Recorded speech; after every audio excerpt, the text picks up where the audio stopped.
Okay, good afternoon, everyone. It is 2 o'clock on the West Coast. Dr. Patrick Scott here. So I got a lot of nice feedback last week about the conversation about values and this idea that, you know, what are the things I'm going to put you up on my table so I don't jiggle, because when I have you on my lap, I tend to jiggle. So I'm going to put you up here. Hold, stand by.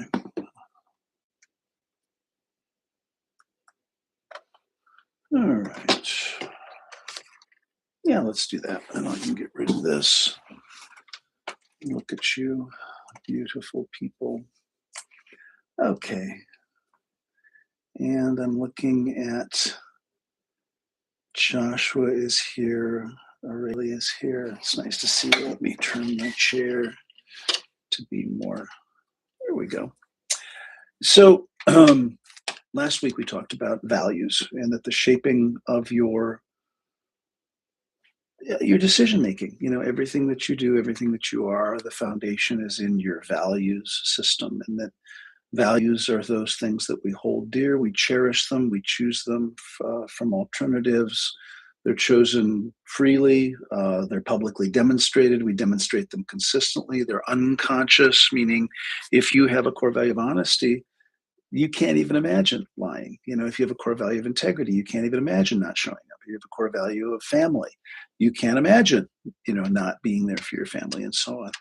This week, I want to talk about not so much an extension, but kind of the other side of the coin, equally as important in understanding what shapes our behavior. So if you look at the course of your lifespan, you have made, depending on your age, you have made key decisions all your life about career, relationships, money, fun, things like that. And the drivers of we talked about values, that you learned them from your family of origin. And then at some point in the course of the adult lifespan, we think between 17 to 25, you've chosen your own values. And so if your family was super religious, let's say, maybe you're not as religious. Maybe you do spirituality in a different way. Maybe when you were a kid, the family did grace and prayed at Denny's when you were out as a family thing. And you as a young adult decided, I'm spiritual, but maybe I'm not going to do it exactly like the way my family did it. I'm going to do it my own way. And that's just one example. And certainly with all of the values, I did offer a worksheet that is available to you if you want to do the exercise. Riley Burris is here. Welcome. Nice to see you. And so you decide, and I think it's really important for us to understand. Now, values are unconscious, meaning that if you have not done a values clarification exercise, you are doing them anyway, whether you know it or not. The things that really you're satisfied by, the things that you aspire to, the people you admire often demonstrate your core values in the public eye, things like that. And that you really connect with somebody. And if you really connect with somebody, chances are you share similar values. So we did that last week. This week, I want to take it a step further in terms of what shapes our behavior to help you understand your basic needs. Now, there's more than two, but I'm going to talk about two aspects of looking at basic needs. Now, I'm going to give you a number of authors. You know that I'm a doctor, I'm a PhD, and I'm a researcher and a scientist. And so I always try to offer you the resources that you can research on your own. Far be it from me. This is not my material. I didn't make it up, and I do my best to credit where credit is due. I have studied a lot and I've taught a lot. And so, like I said, did not invent the idea of values. I didn't invent HUNA. I didn't invent meditation. I didn't invent anything. I happen to be a student just like you are. And so I have studied a lot about a lot of different practices. And today is just another one of those. And so some of the theorists that I'm going to talk about today, and I'm going to go through a few of them and then we'll get into the content. The reason why you should be interested is that if there's anything about your life that you don't like, anything about your own behavior that you're not pleased about. Now, understand, my whole shtick is about you taking 100% responsibility for you and for what you can directly control. And the only thing you can directly control is yourself. I talked about this with my STFU coaching cohort 6 last night, where I said, you know what, there are spheres of influence. And so let's just start there.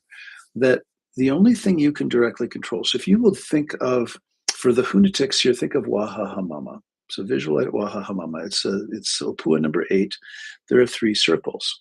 There is a concentric circles, meaning they're nested, right? And I want you to see that diagram, 3 concentric circles. In the middle is what you can directly control. Now, the only thing that you can directly control, I am so sorry to report, is you. There. That's it. If you have ever had a 2-year-old or a 10-year-old or a puppy or a goldfish or any other living system on the planet, plants, animals, flora, fauna, you know, and we're laughing tongue in cheek, you cannot directly control a cat or a 2-year-old or a 10-year-old or a husband or a spouse or a wife or a kid or an animal or a plant, And so this idea, those of us that think we're controlling, or those of us that have control issues, or we want to dictate the behavior of others. Now, understand, I'm in the business of shaping people's behavior. I'm a teacher, a trainer, a coach, a kumu of Huna, and my whole life is about influencing others to make better choices so that they can be happy and healthy and all that sort of thing. And then, so the flip side of that is people come to me and say, well, if you say the only behavior that you can directly control is your own, why bother trying to help others? Why bother trying to help others shift their behavior? And I'm going to get to that in a second. The direct control thing, you can only control you. Now, even in that, you can only control 2 aspects of you, and that is your doing and your thinking. You control your behavior. This used to piss me off, by the way, because people would say to me as I struggled with my weight and eating and exercise, they would say, well, just eat less, just work out every day. Just, it's so simple. What's so hard about it? Like what? What? You can control what you put in your mouth. God, that pissed me off. Because my perception, of course, no, that cheesecake is calling my name. That glass of wine is calling my name. I am completely out of control. Those of you in the recovery community, we're laughing here together. Here we are. Michelle Burke is here. Thank you, Michelle. We're laughing here. When you were in your disease, let's say you're in recovery, meaning Alcoholics Anonymous or 12-step or any kind of drug or alcohol recovering or food recovery, anything at all. And somebody says to you, what's the big deal? Just quit drinking, quit smoking. How hard can it be? Well, oh God, and when people would say to me, I was hiking once teaching a group of youth in the Beartooth Mountains of Montana, where I'm going next week to teach doctors not to be assholes. And I remember there was a young woman who was one of our Outward Bound trainers. And so I was hired by Outward Bound, which is a wilderness experience. It's a long story. I don't want to get into the story. Anyway, one of those trainers, I was there to teach meditation and leadership and stuff to these youth, 13 to 17. And she was there with the gun and the bear spray and the certified in the how to keep us safe out in the wilderness. Lovely woman. And of course, she was about a size 0. And she ran, and she was a marathon runner and a triathlete. I mean, a magnificently athletic woman. And I'm 300 pounds and I'm huffing and puffing up the mountain with a 60-pound pack. I did it.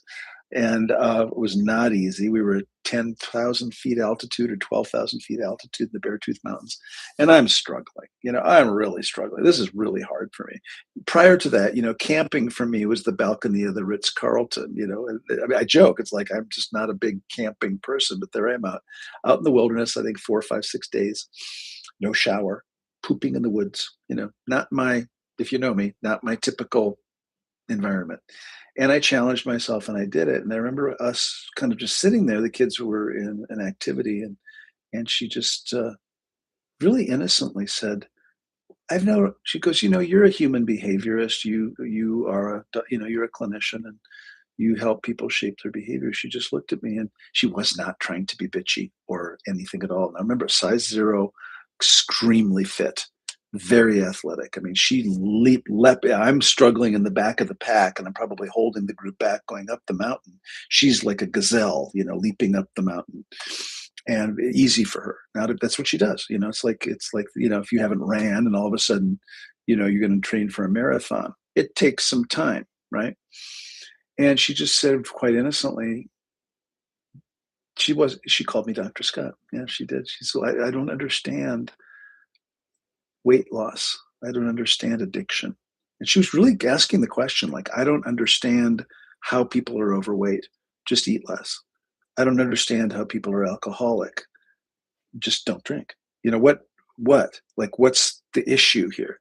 And of course, I said, well, for most people, it's a little more complicated than that. Now, over the course of our lifespan, with our values and with our needs that we're going to talk about today, that shapes our behavior unconsciously. So, what I want to bring to awareness today, if last week was about values and those things that shape your personality, they shape your perceptions, they shape your behavior, your choices, they shape the relationships you get into, the careers you choose, everything else. The flip side now is your basic needs. And I'm going to talk about some theorists today. First one that you may have heard of if you studied psychology at all is Abraham Maslow. And he is a theorist, a psychiatrist, Austrian actually. And he was in the 20th century. And he created that hierarchy of needs. It was a pyramid that said at the bottom was basic survival needs, food, clothing, shelter, safety, security, right? And then you would go sequentially up these other types of needs, basic needs that humans have. And that the pinnacle of the pyramid was this thing called self actualization. Now, the Buddhists would call self actualization Buddhahood, being a Buddha, being enlightened. And that Maslow said early on, um, they're sequential. Once you've met your basic needs for food, clothing, and shelter, you then go about the relationship needs and the freedom and autonomy needs and the knowledge and competency needs and so on until you ultimately, as a human, get to this thing called self-actualization where you're happy, you're content, you're fulfilled, like that. And the interesting thing about Maslow, and that nobody knows this, but toward the end of his life, he actually disavowed his own theory, which theorists don't do. They don't change their mind. They don't correct themselves. And he did.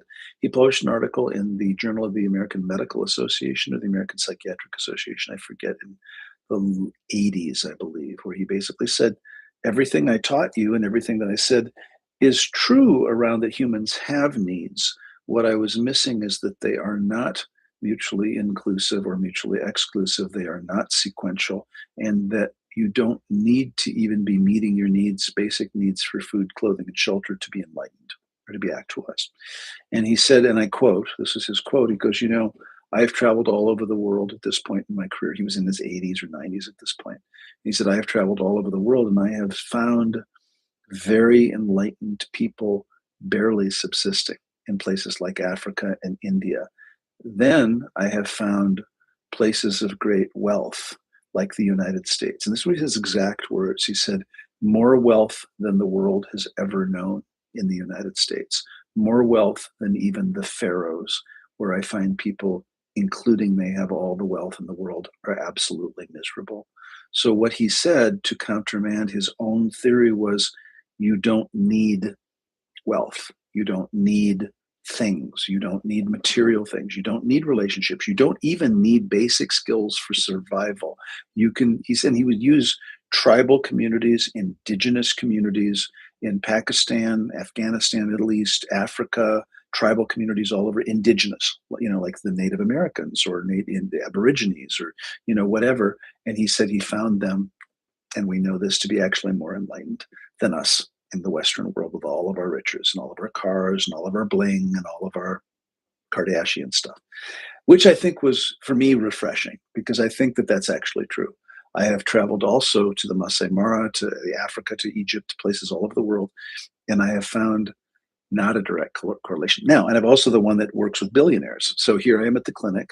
I have homeless people. We do a service every month where we go down to the homeless shelter and work with them.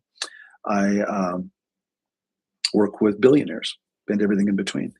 And I find the billionaires to be the most neurotic and the most unhappy, including they have lots and lots of money. So there's that.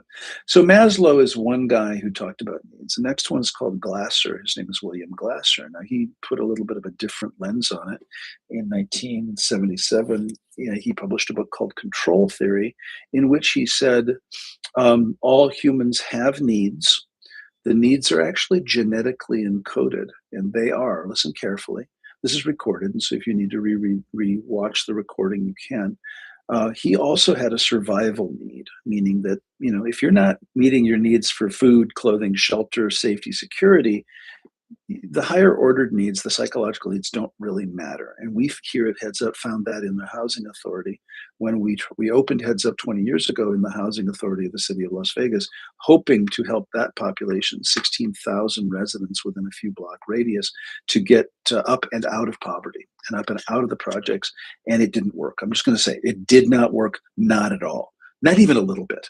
We opened this big clinic with all of this fanfare, and in our first year, we saw exactly 27 housing authority residents. Now, because mental health resources were so slim in Las Vegas at that time, we saw a lot of other people that would drive downtown to where we were because we took Medicaid and Medicare and VA, and we were a rare provider. So I don't want you to think that we only saw 27 patients the first year total. We saw many more than that, thousands actually. But of the people that we were there to serve, the housing authority, the people in the projects, 27. And I know this, I'm the clinical director, and we ultimately moved from that location to where we are now because we found that because they were not meeting their basic needs, they were not surviving. They were in the project's multi-generational poverty. They needed, and we would go door to door, and we had 5 satellite offices in the apartment complexes. The housing authority was very gracious to provide us with a lot of resources, a lot of locations, and we would have a drop-in center at each, and not at each, there's many buildings, but at several of the buildings we would have a place, and it was like an apartment. They would just give us a small apartment, like a studio apartment, and we could outfit it any way we wanted. And I remember Colleen, who's my business partner, is very nurturing, and she would have soup and food and snacks and drinks and a kind of a loungy area that they could just come in, and we would staff it with graduate students and interns. And I don't think we had any fully licensed people in there, but it would be kind of a crisis drop in. If you just want to come in and say hi, we're trying to build the rapport with the community. Come in, have a sandwich, have some cookies, have a cup of coffee, have some soup. And it was really a nice thing. And what we heard time and time again, then maybe once a month, I would take a group of students and we would literally knock on doors, literally go to a complex, and we would canvass the complex with flyers, and we would have groups, and we're really trying here. We're really trying to offer this community resources for mental health. And time again, they said, look, if you have a check, I'll take it. If you've got some cash, I'll take it. If you've got a job, I'll take it. If you've got some food or groceries, I'll take it. If you've got food stamps, I'll take it. But I'm depressed because I need a job. I'm depressed because I'm poor. I'm depressed and using drugs and violent because of my standing in life. And it sounds nice to sit around and talk about how depressed I am, but the reality is, you give me a job, I won't be depressed. You give me a paycheck, I won't be depressed. You feed my kids, I won't be depressed. And what we learned, for better or worse, is that when people are not meeting their basic needs for food, clothing, shelter, safety, and security, the other higher ordered needs don't matter. So Glasser had 4 psychological needs, and I'm going to go through them now. The book is called Control Theory, 1977. He followed it up with a book called Choice Theory in 1996. So the next one is called Power, the need for power. Now, how he described it is, we all have a need to make a difference, to matter, to be someone, to do something that some other people think is important. This is about mastery and competence and being good at something, and being good at something, being a good parent, being a good worker, having a career, a profession. And again, as we look at those people in the projects, yeah, I drink. What else have I got to do? Yeah, I use drugs. Yeah, yeah, I get angry, and I have domestic violence issues. Yeah, of course I do. And so the need for power, according to Glasser, is genetically encoded, chromosomally encoded, that we all humans have a need to make a difference, to make a contribution, to help others, to do something that's good. And he said this. Now, in the 70s, he was laughed at because he said that it's encoded in the human genome. Now, this was before the Human Genome Project even started, and he was the laughing stock of the psychiatric. Now, he was a psychiatrist, laughing stock of the APA, and laughing stock. Well, maybe that's too strong. He got ridiculed. He got criticized by saying needs are genetically encoded. Oh, come on, that's bullshit. So anyway, Later on, the Human Genome Project started and finished. And of course, what we learned about the Human Genome Project is those needs are very much genetically encoded, that all babies, and as you, for those of you that have kids, I want you to look at your babies, look at your children, kids who have a need for power. Now, everybody has all of these needs. Let me go through them, the other three, sorry. So there's the need for power, the need to make a difference. There's the need for freedom. We all have a need for autonomy, independence, doing our own thing, doing it our way, right? And third one is the need for love and belonging. Sorry. Love and belonging is the need for relationship. All humans have a need for interaction, interdependence, love, relationship, romance, sex, things like that. And finally, Glasser said this is revolutionary, that all humans have a need for fun. And fun, he described as recreation, joking, humor, that kind of a thing. And so I'm so glad, Riley, this is interesting to you. Always gratifying that somebody thinks it's interesting. So he said they're genetically encoded. Now, look at your kids, look at younger kids. Now, what he says is the baby that's in the nursery at the hospital that's all about fun is taking the beanie off and throwing it. The baby or the kid that is a young, fun, that their primary need or their first and most strong need is fun is going to be the kid that's all about the party, all about joking, all about laughter, all about giggling. The kid that's all about power is needs for recognition, needs for influence. Mommy, watch me dive. Finger paints are on the refrigerator. Watch me, watch me, watch me. The kid that's all about and all about helping. Let me help, mommy. Let me help make the cookies. Let me help. Let me help. Now, the kid that's all about freedom is, of course, get away from me. I want to do it myself. I do it, mommy. I do it. I do it my way, right? And then the kid that is all about love and belonging is the needy, clingy kid who's just attached at the hip. Now, I have had pets like this that you can't be home without them, being right here. So Glasser said that these four psychological needs are higher ordered and they are genetically encoded, and the Human Genome Project that concluded in the late 90s proved that. And so Glasser wrote his follow-up book to Control Theory in 1996 called Choice Theory, that he says that we're all at choice, that all human behavior is chosen, and that we're not forced to do anything. And he said our choices in decision-making, career choice, relationship choice are driven by an unconscious desire, need to meet these basic needs. So once we have, basic needs for survival handled out of the way, then the next sequence is the four psychological needs. Now, he said that all humans have all of them. All of us have a need for freedom. All of us have a need for power. All of us have a need for love and belonging, and all of us have a need for fun. What's different from human to human is what's different from human to human is the relative strength of it. So just as we're talking now, take a moment to reflect on, hello, Candy Smith, welcome, glad you're here. Take a look now, and I'll use myself as an example, or I could use one of my kids as an example. So this is a good story. I first learned this theory when I was working at the hospital in Pasadena, Huntington Memorial Hospital. I was a social worker in Pasadena, and we took a class about this very concept. And I was taking a class with other social work leaders in the organization, a class for managers, and I was the manager of the emergency department at the time. And we had to do a needs profile. It was very simple. It wasn't a psychological instrument. It was basically kind of a quick assessment, very rough. And they said, okay, how do you know that you have a stronger need for power, a stronger need for love and belonging, a stronger need for fun, or a stronger need for independence, autonomy, freedom? And people will go, no, I'm all about freedom. I've got to do it my own way. I don't want to collaborate. I'm not a partnering person. I want to do my thing. I'm going to do the thing. Other people say, I'm all about the party. If I can have a good time doing anything, that's my jam. I want to have a good time. Even including, I want to have a career that I'm having a lot of fun, and that anything that's really fun for me. Other people said, look, I need to make a difference. I need to contribute. I need to influence others. I need to change the world. Other people said I need to be collaborative. Now, what the trainer of this class said, look around the hospital and you'll see, just like the values, we said they're publicly demonstrated, you're going to see them People that are honest are going to be honest Monday, Tuesday, Monday through Sunday, whatever it is. They're not going to situationally. The needs are similar. So if you look at, I'm just going to look at an office context.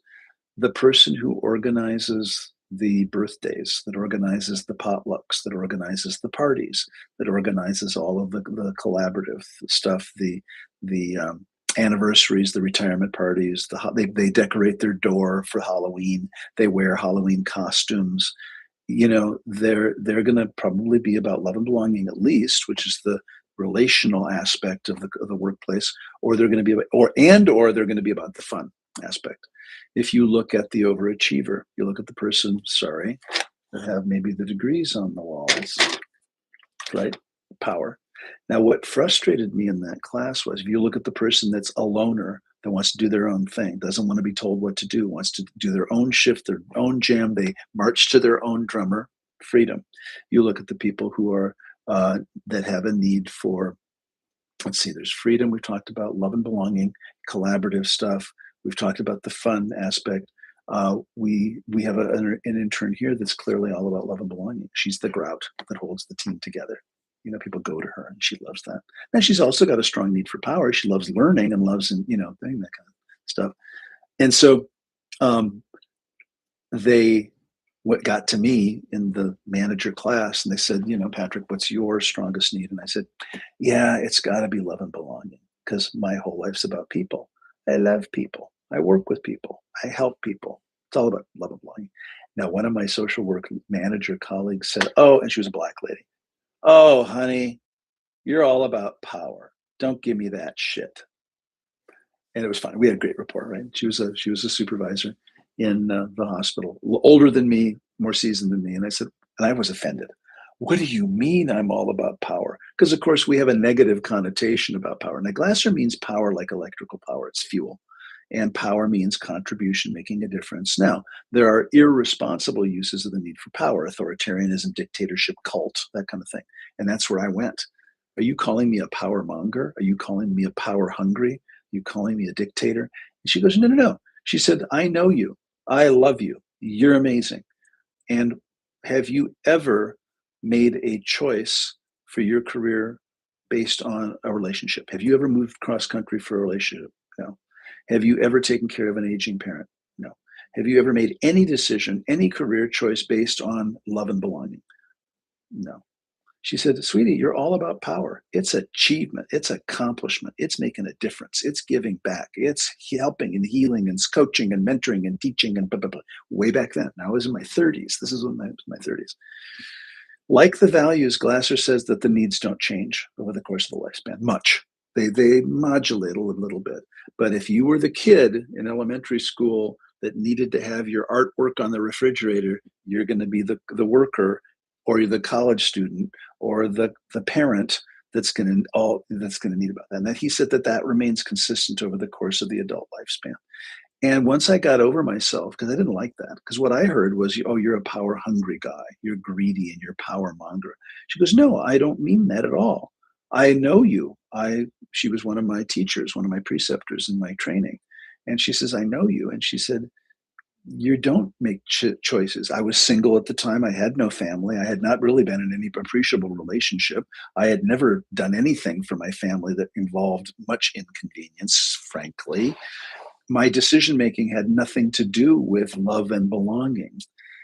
It always had to do with, how can I learn more, knowledge, accomplishment, achievement, being better, and if you look at my trajectory now here at 66, silly, the amount of education that I have. And I mean, I'm thankful, but it was not driven by freedom, because it was not freeing at all. It was not driven by love and belonging. It wasn't for a relationship or family, right? I have a family now, but that wasn't the driving factor. It wasn't for fun, because it sure as hell wasn't fun. It was driven by power. So as you look at your core needs, look at what's been the primary driving force between some of your decision making. Like, why have you chosen the jobs you've chosen, the relationships that you've chosen?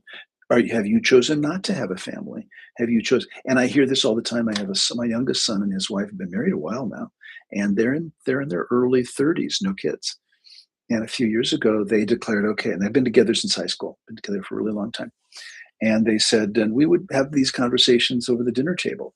And I, and of course, the natural question of a parent is, when are you going to have kids? To your married children. And they would look at each other and they'd look at me and think, well, we aren't sure that we want kids. I have no agenda. I have plenty of grandchildren, 13. I don't need any more. I'm really not that parent. I swear to you, I'm not that parent that's, going to demand that my kids have kids. Um, and they looked at each other and they said, we love our freedom so much. We love our careers so much. We are not sure we want to compromise our freedom and our power, our need for a career, mastering money, accomplishment, achievement, travel. They love to travel. And they travel internationally all over the place. Kind of, they love Disney World. They love Disneyland. And so they got a dog, a puppy. Like they were in their mid-20s, Ralph, my grand dog. And it was so cute. After like the puppy phase of Ralph, my son Richard, he goes, yeah, that pretty much cured us of a desire to have a children, because if we can't handle a puppy, what are we going to do with a baby? And today they're in their early 30s. They still don't have kids. Now they're talking about it. It's not off the table by any means, but that's a needs-based conversation. That I don't want to sacrifice my freedom to have children, because if you've had children, that's a it is not in the brochure. Those of you that have kids, you totally get it. So I'd have you consider then, why have you made some of the decisions that you've made?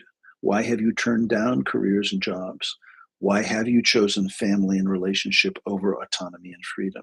Why have you? And there are people that you'll see, that you can see that their decision making is based on fun. I just got to have a party. I got to have fun. And I don't mean party even like illicit drugs or anything like that.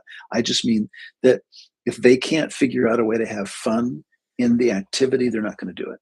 So that's Glasser. The last theorist I want to talk about today, which has to do specifically relationships, and it's a pretty popular theorist in the discourse now. His name is this is terrible. Oh God, I may have to look it up. It's the I want you to be impressed. I'm doing all of this off the top of my head. I have no notes. I don't want to give you the wrong. Good at the tip of my tongue. Gary Chapman, Four Love Languages. Now, it's a popular book. It's an inexpensive book, The Four Love Languages by Gary Chapman. So as you look at relationship,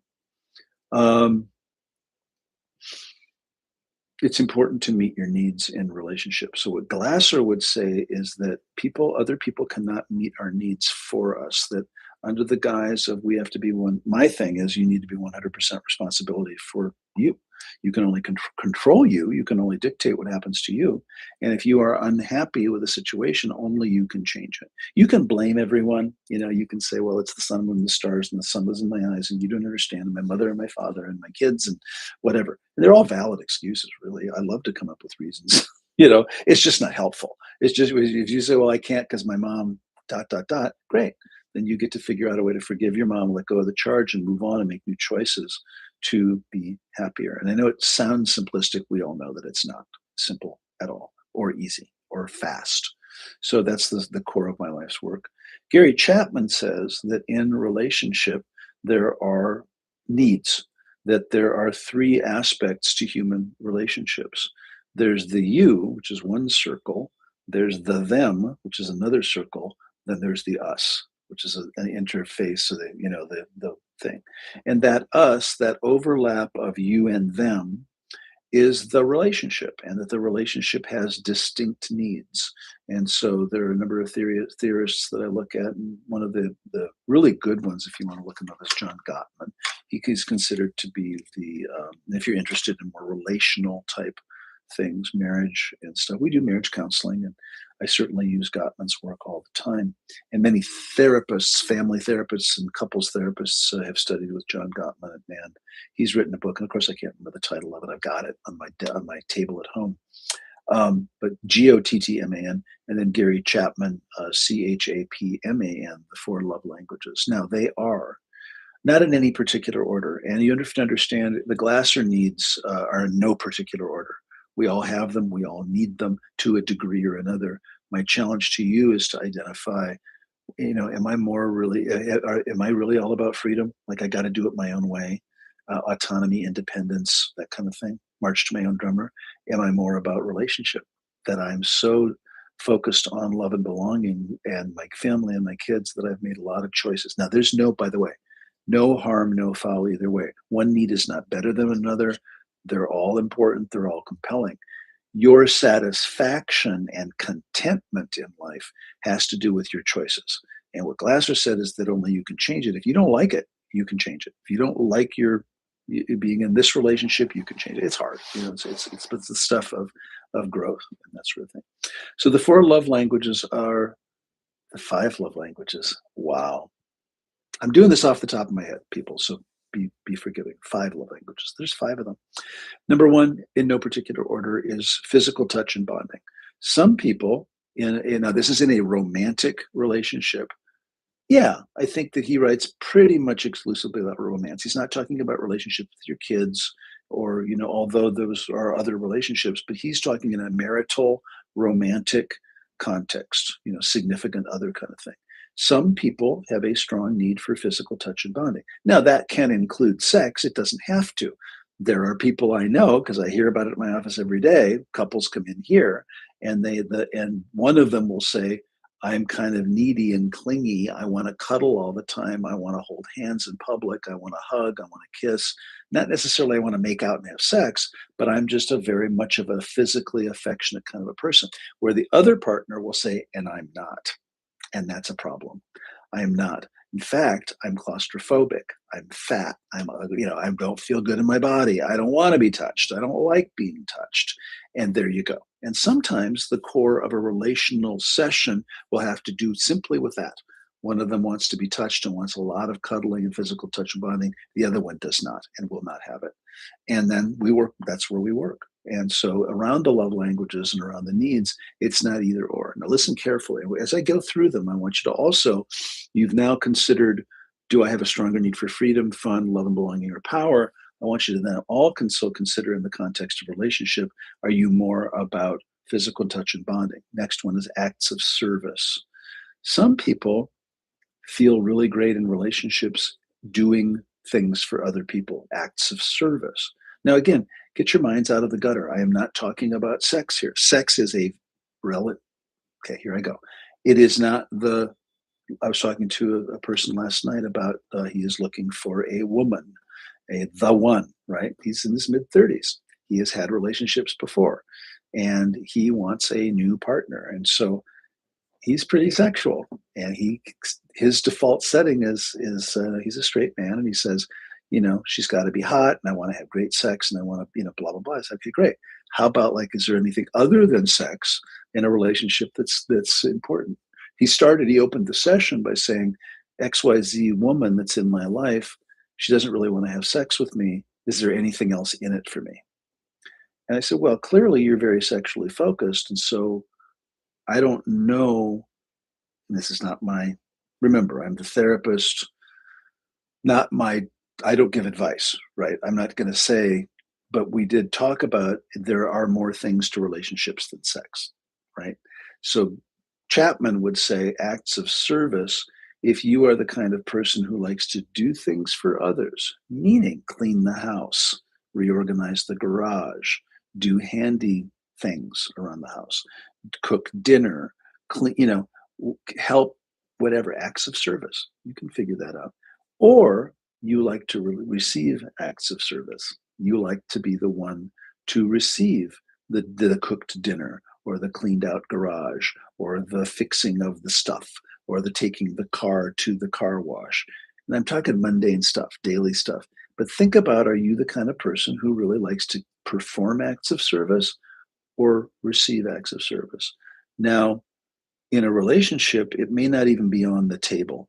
If you don't, it's like, well, that's kind of neutral. We have a division of labor in our household. And, he does this and she does that. Or if you're in a same-sex couple, they do this and they do that, whatever it is.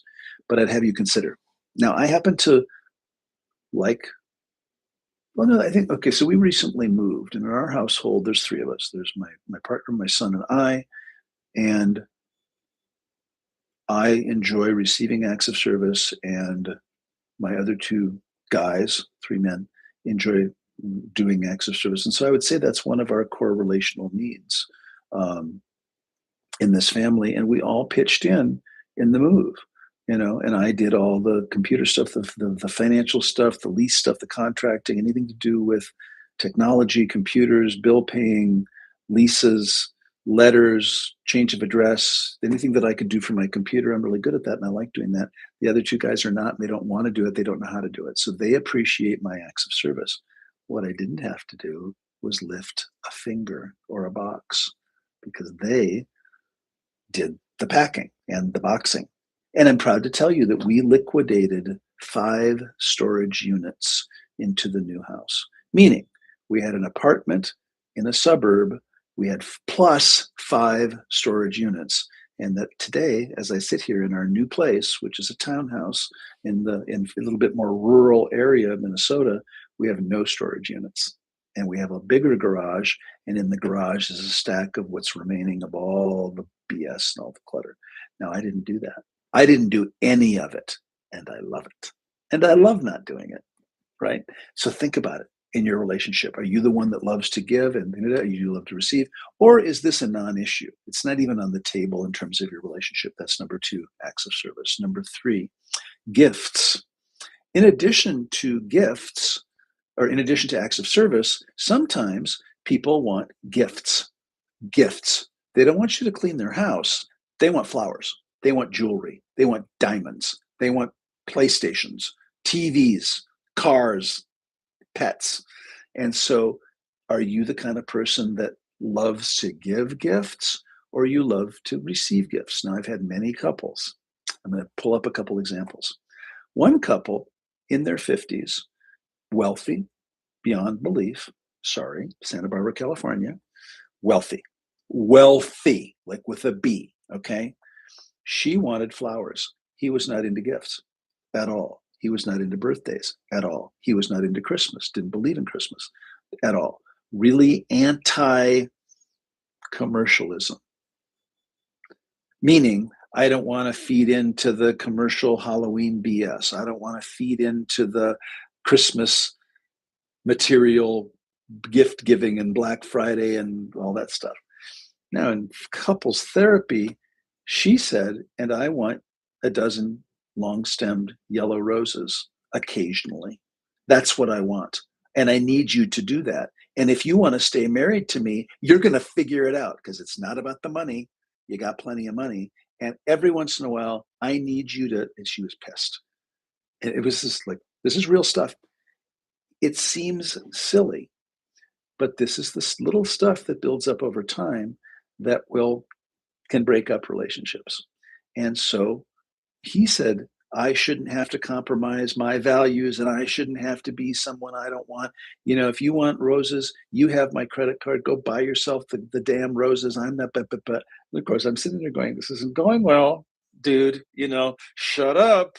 Not going well. Just if all it takes is to get your spouse 12 long-stemmed yellow roses and have them delivered. This guy has layers of assistance. Have an assistant. Shut up. Right? No, I didn't say any of that. We got to it. Now, this is funny. We negotiated, right? Now, remember, this money is off the table. There is so much money in this family. This is not about however, I don't even know how much a dozen roses cost anymore. This is about the thought. That's the thought that counts. And I am telling them they have a good thing going. They've been married a long time. They've got 2 new kids, right? And this is about gifts now. In terms of acts of service, he is the stay-at-home dad. She works. He's the stay-at-home dad. He takes the kids to school. He really is, and he has no problem with the acts of service. But the idea of gifts was just like, that's stupid. Why would you? Nobody should need that. And we had to work through it because her love language was gifts, period. And if he wants to be successful with her, buy her a damn gift. Get over it. If remember, by the time they get to me, it's not going well. This is like we're on the verge of divorce kind of stuff. And so I'm saying if in your relationship, you need to get over yourself and buy your spouse a gift once in a while. Remember their birthday, remember their anniversary, get them the roses. Shut up. Just do it unless you want a divorce. And if you're going to divorce over you're not going to buy a piece of jewelry every once in a while, then that's on you. And again, I'm not trying, I am kind of trying to be flip. I'm trying to be a little bit tongue in cheek here. But if you've got a good thing going and the only difference between marriage and divorce is some roses, I say suck it up, buttercup. Get them the roses because that's their love language. And if you have a love language that's not being met, you get to also negotiate for that. And that's what couples counseling is. That's what relational counseling is we get to talk and advocate for what we want. They're not necessarily going to know.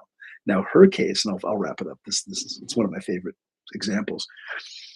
He goes, well, exactly when? He's a judger. He's a INTJ, very judgy, meaning very much linear. He wanted a schedule. He wanted a spreadsheet. Exactly when would you like roses? And she goes, well, that's hardly romantic. He goes, I'm not romantic. And he's not. He's a billionaire. I'm not romantic at all. And I said, okay, well, how about you flex a little, now in all of these needs, listen carefully. We will be called upon in a relationship to compromise from time to time. And if you dig your heels in and say, well, I am not the kind of person that buys roses, great, then you get to be single. Sorry. Sorry. So in the counseling, we're looking at, are you willing to flex a little bit? He goes, yeah, well, I need a spreadsheet. She needs to create a spreadsheet of exactly when on what day, and then I will program it in and I will have my assistant. This is not what she wanted to hear. You know it. I mean, it's so funny now to relay this story because you're going, oh, dude, get a clue. Jesus. So we had to work through that. And she says, well, I am not doing a spreadsheet. I want you in the moment when the spirit moves you to bring home a dozen Langston yellow roses. I don't know what the deal with yellow roses. They had to be yellow. I don't know. I never got to that. And he goes, but I'm not romantic. I don't believe in this shit. I think it's stupid. She goes, well, do you think being married to me is stupid? No, I love you. I want to stay married to you. Okay, husband. Then get me the roses and do it periodically as a surprise when there's no occasion, not just on it. And you're not going to get a spreadsheet. I want you to like that. I think you're understanding, I think, about the yellow roses. Okay.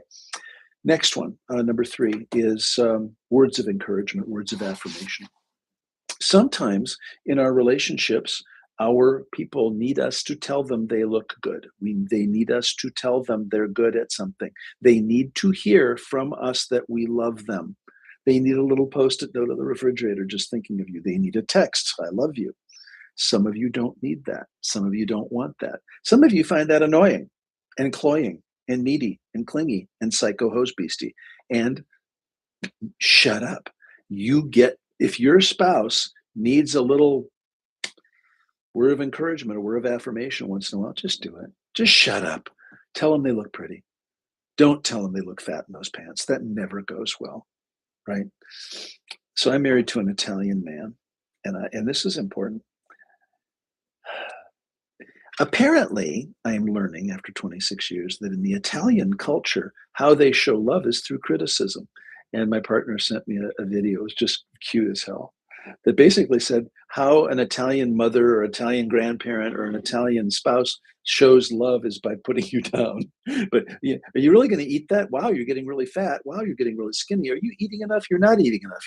Are you hungry? Do you want to eat? But you're eating too much. You must drink that much. Or do you need to drive that way? What? Like that. So for those of you who know, I'm sure it's not restricted to the Italian culture, but he sent that to me to say, I know that I can be pretty critical at some time, and this is kind of the way I was raised. That nitpick and criticize and find fault, that kind of thing. Now, words of affirmation typically need to be that they need to be affirmative. You look great today. I'm just called to say I love you. Just hubby, I sent the yellow roses to say I love you. That kind of thing. And that if you don't need that, understand that your partner might need that. And I know this sounds decidedly unromantic, that they should just know. The purpose of the book and the purpose of my talk today is they don't know. They don't know. You need to tell them. And I know that that doesn't feel very romantic. And if you want a really successful relationship, you may need to open your mouth and say, look, I love you and I'm with you and I'm not going anywhere. And from time to time, I would love a compliment. I would love, oh, Candy Smith is telling me I look great. Thank you. Been working at it. And I'm just going to pause and bask in the glow of a word of affirmation. So I said, I just got words of affirmation. Clearly, I like words of affirmation.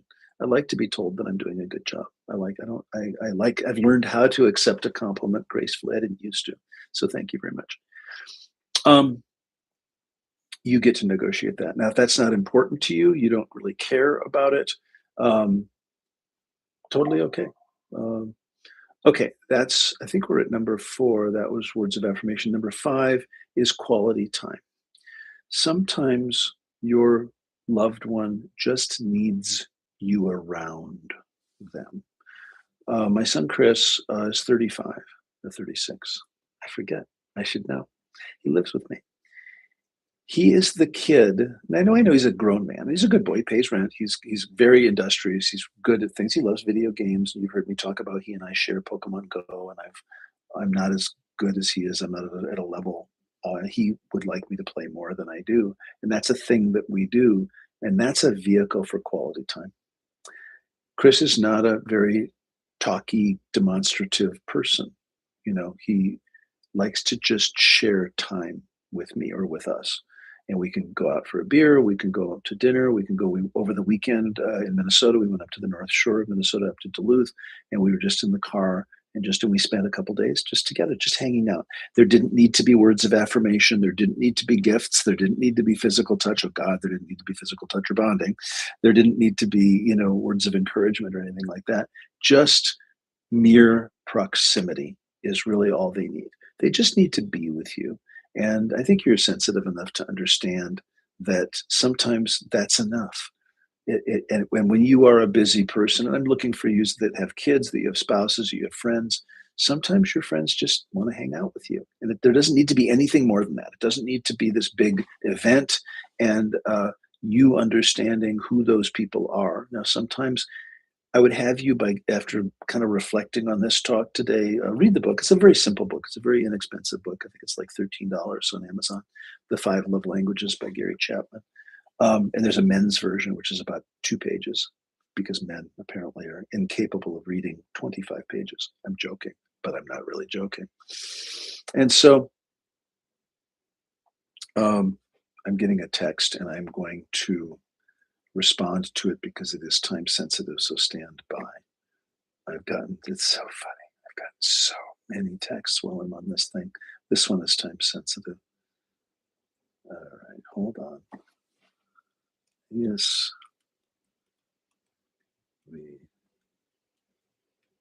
5. Okay, we're going to wrap this up. We're almost done. Okay, people. So the 5th one is quality time. That's all it is. They define and you define what quality time is. And it's always a negotiation. I'm hoping you're hearing a theme here. So to go all the way back, and we'll summarize. Needs are those things that are the shaping of the building blocks of human behavior. All of your behavior is purposeful.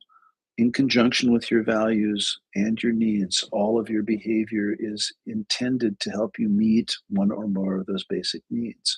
So certainly we started with Maslow in terms of a global life thing, then we specified more with Glasser in terms of freedom and fun and autonomy and love and belonging and power. And then now we're like into the specifics about relationship, and that we have needs in relationship. Needs are always a negotiation with another person, whether you are in a career or a job. And I had a daughter who actually just got an honorary doctorate, Lisa. Very proud of her. And I remember her leaving one job and starting in another job, and she didn't make it through the day. And she called me at a break and said, I don't think I can stay here. And I said, why? She's because they're asking me to do things that are unethical. They want me to do things. They want me to lie to clients, and I won't lie to clients. It flies in the face of my values. And she didn't make it through the day. I think she came back from lunch and just said, look, this isn't going to work for me. I'm not going to lie. I can't lie. I'm not going to lie to clients to sell them services that we don't provide. And that was it. And it was no. And so a lot of times in that decision making, you know right away. And if you ever are compromising your values or your needs, it feels yucky. It just, if you feel kind of slimy or, it doesn't feel good. And so when we look at relationships, I encourage you, and whether you get the books or not, you can certainly even just look online, the five love languages by again, it'll list them out. But I would have you consider is your profile? What is your needs profile given the two theorists that I've talked in terms of Glasser, the four basic needs, psychological needs, and in terms of Gary Chapman, the five love languages, and then be clear about it. You shouldn't apologize for it. You have no reason to apologize for having a need for gifts or a need for acts of service or quality time. You just get to negotiate with your loved one. Now, I've used children as examples, grandchildren, I've used pets, I've used, your spouse, friends. You get to have it the way you want it. But if you don't open your mouth, they're not going to know. They're not going to know that you really would just like to hang out. You don't need a gift, or you do need a gift, however small, or you do need an anniversary reminder, that kind of thing. Okay, so that's enough for today. I appreciate all of you, and we will see you next time. Now, next week oh, wait a minute. Yes, next week. I'll be in Montana next week, early in the week. So we will do a YouTube Live next Friday. So we will see you then. Love you all.